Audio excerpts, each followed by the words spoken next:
Mesdames et messieurs, bonsoir, bienvenue à cette édition. Voici le sommaire. Suite à un recours en inconstitutionnalité formulé devant elle par un groupe de 5 juristes, la Cour constitutionnelle examinera le dossier demain. Pourquoi un tel recours des 5 juristes? Élément de réponse dans ce journal.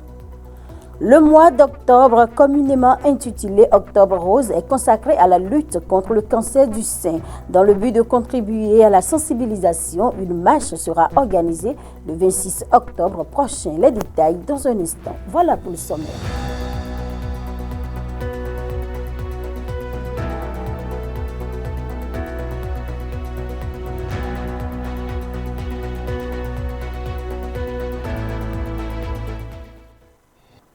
Chers internautes, demain, la Cour constitutionnelle examinera le recours en inconstitutionnalité formulé devant elle par un groupe de 5 juristes. Il demande aux 7 sages de déclarer contraire à la Constitution les propos du directeur général des élections de la Sénat sur l'auto-parrainage. Pour plus de précisions, Matin Libre TV a eu un entretien avec le juriste Landry Angelo Adelacon, l'un des requérants. Suivez plutôt.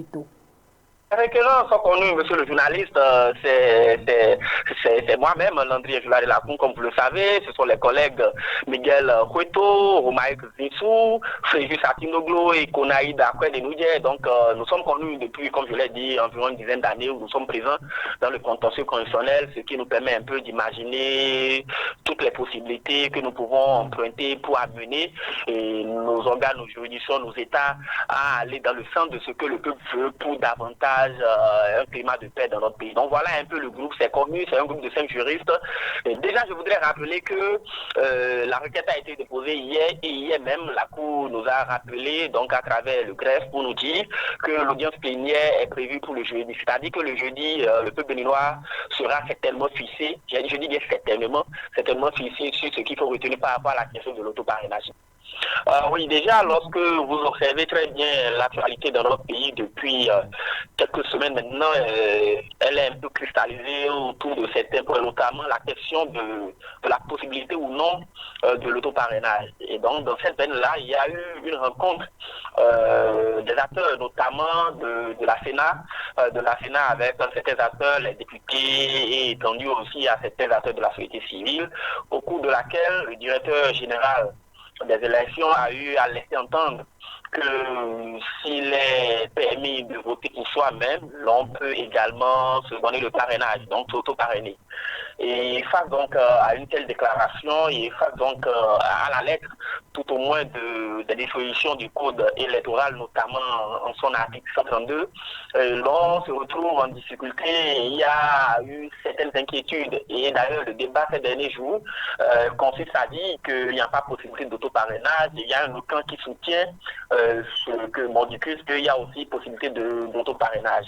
Et face à une telle situation, nous avons considéré que les propos du directeur général des élections de la Sénat sont en porte-à-faux, sont aux antipodes des dispositions donc, du code électoral, et nous avons sollicité de la juridiction constitutionnelle de notre pays, juge par excellence des élections donc, du contentieux électoral en ce qui concerne les élections législatives et présidentielles, de bien vouloir et constater et déclarer contraire à la Constitution les propos du directeur général des élections qui visent à faire croire et que l'autoparrainage est possible en droit électoral béninois.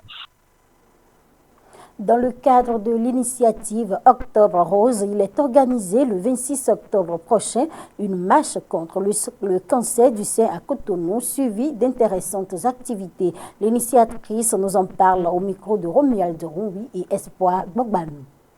Octobre Rose est caractérisé par la lutte contre le cancer du sein. Et cette maladie, nous savons toutes qu'elle concerne beaucoup les femmes, et que beaucoup de femmes sont frappées par cette maladie, et c'est dans le but d'apporter un soutien à cette personne-là et surtout de sensibiliser sur le dépistage précoce pour pouvoir prévenir la maladie que cette marche est mise en place. Les activités qui sont prévues, il y a déjà la marche de soutien, mais il y aura aussi une séance de formation, d'information pour permettre aux gens de comprendre des choses parce qu'il y a des agents de santé qui seront sur place, il y aura des sages-femmes qui seront sur place et il y aura un dépistage pour toutes les participantes. C'est prévu pour le 26 octobre 2025 et notre itinéraire, c'est de la place Bioguera jusqu'à l'Amazone en aller-retour.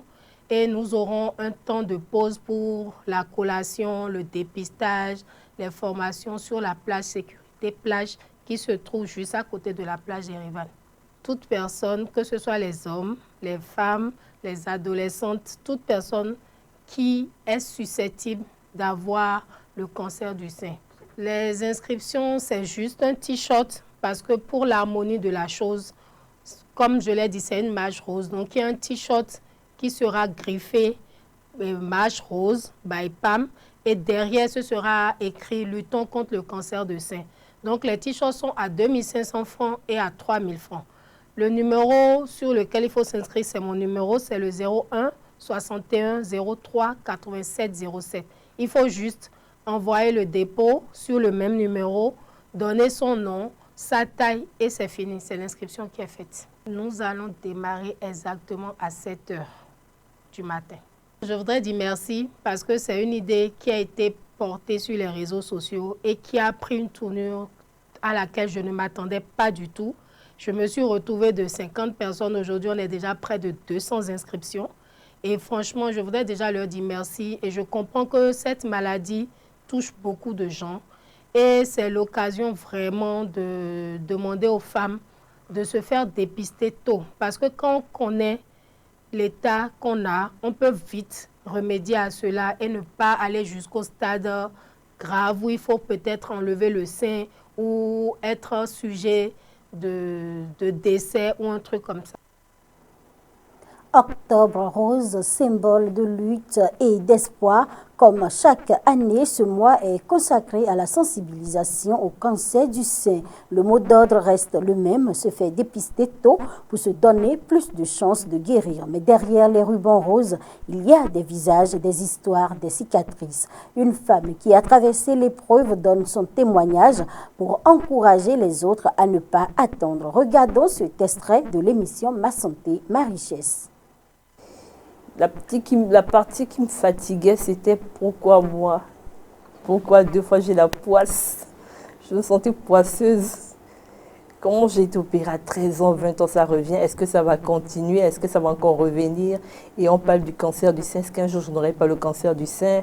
Je me posais beaucoup de questions. C'était pas la joie de vivre comme ça, de se poser ce genre de questions. Et quand c'est vrai que d'autres personnes ont su pourquoi tu étais absente. Voilà, on m'avait opéré, on t'a coupé le sein, on t'a diminué un peu le sein. C'était ton sein équilibré, des trucs comme ça, mais bon, ça allait. J'expliquais. J'allais à l'école, parfois je n'allais pas pour aller à l'hôpital. Mais c'était très bien. J'avais pas... Dans ma tête, je savais qu'il y a d'autres qui vivent pire que ça. Donc, je rendais grâce, mais bon, j'avais quand même mal. Octobre rose. Ouais. C'est pour dire aux femmes... qu'il faut se faire sensibiliser. Vous avez de la valeur. Pour nous, pour toutes les femmes ont de la valeur. Il faut prendre soin de vous. Prenez soin de vos femmes. Allez vous faire dépister. Mais bon, pas seulement octobre, mais quand dans les discussions, quand ça arrive, je parle souvent de ce que j'ai vécu et tout. Il ne faut pas négliger. Donc quand j'ai l'occasion de parler du dépistage, j'en parle. Palpez-vous le sein. Maman, parlez à vos filles, à vos jeunes filles. Hein. Parlez à vos jeunes filles de se palper les seins, de vérifier s'il n'y a pas de boule dedans, parce que ça peut arriver. Ça peut arriver à tout le monde. Peu importe l'âge, c'est venu à 13 ans chez moi. Il faut se palper les seins, il faut se faire dépister, il faut prendre soin de soi. Il faut presser le sein et il faut faire des mouvements circulaires, chercher et tout, s'il n'y a pas de boule et tout. Le Parti travailliste du Bénin a été officiellement mis sur les fonds baptismaux le dimanche dernier à Abomey-Calavi. C'est à l'issue d'un congrès constitutif qui a réuni une multitude de participants, parmi lesquels les anciens et actuels responsables syndicaux. Ils ont tenu à saluer l'initiative. Suivez ici le regard au micro de Romuald Roui et Jean-Marie Adeyemi. Ce que je suis en train de voir, ça montre que les travailleurs veulent se prendre en charge. Moi, je ne peux qu'encourager cette initiative-là. La création du Parti travailliste du Bénin. Comme je le dis, le travailleur doit se prendre en charge. Et le Parti PTB a dit quelque chose qui m'a plu. Ce qui m'a plu, c'est qu'ils veulent mettre en lumière l'homme. L'homme d'abord. Ça, à ce niveau-là, je vous félicite. Quand j'ai appris que l'ami, le camarade Ondachirou et les autres ont pris cette initiative de se doter d'une arme capitale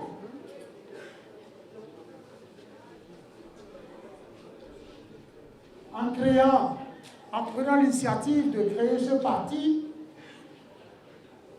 Je me suis dit, voilà un peu ce qui nous manque. Je pense que ce que nous avons pensé, nous autres, un peu tout bas, au fil des années, avec les défis et autres, ils ont fini par sortir cela. Je pense que ce jour est un grand jour. Un grand jour parce que un vide qui existait pour les travailleurs du Bénin vient d'être comblé. Lorsque vous scrutez un peu l'histoire politique des pays, vous constatez que les travailleurs ont toujours un creuset politique. Et que les creusets politiques des travailleurs sont des creusets puissants. L'exemple de l'Afrique du Sud est là. L'exemple du Brésil est là, avec le président Lula, que nous connaissons tous. C'est donc pour dire que la naissance du Parti travailliste du Bénin vient donner une réponse politique pour la satisfaction des revendications des travailleurs. J'allais paraphraser un évêque latino-américain qui disait « Lorsque vous rêvez seul, ce n'est qu'un rêve. Mais lorsque vous rêvez ensemble, c'est le début d'une réalité. » Donc, le camarade Batiami n'a pas rêvé seul, il a rêvé avec beaucoup d'autres têtes pensantes. Si tout le monde sait où vous allez, vous n'arriverez jamais à destination.